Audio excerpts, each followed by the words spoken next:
এখান থেকে আমি সরকারকে এটাই বলতে চাইছি যে class 10 across Indian all class 10 boards ওইখানে যদি 3 থেকে 5 নম্বর বাচ্চাদেরকে দিয়ে দেওয়া হয় 10টা গাছ বড় করার জন্য, হ্যান্ড হোল্ডিং দি চাষি, 10টা আলাদা আলাদা গাছ চাষিদের সঙ্গে মিলে, মা বাবাও লেগে যাবে because the work is coming from the school, excellent. সবাই লেগে যাবে। আর অ্যাক্রস ইন্ডিয়া ট্রিজ লাগবে, উপর থেকে নিচে, মানে north south east West centre, school children তো অ্যাক্রস ইন্ডিয়ায় ওরা গাছ লাগাচ্ছে। আর এটা অডিট কিভাবে হবে, কিভাবে এরা হবে, মিনিস্ট্রি অফ মানে এনভায়রনমেন্ট অ্যান্ড মিনিস্ট্রি অফ এডুকেশনকে জুড়ে এই কাজটা করতে হবে। আর এই সেবাটা দেওয়ার জন্য আমি রেডি আছি।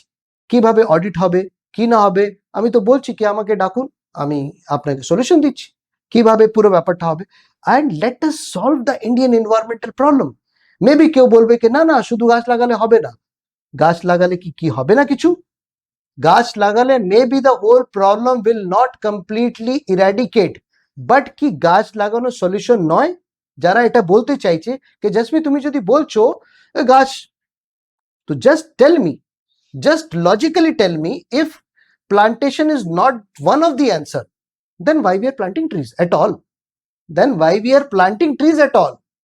Planting trees is one of the biggest solution to the environment and climate change and the livelihood of the farmers.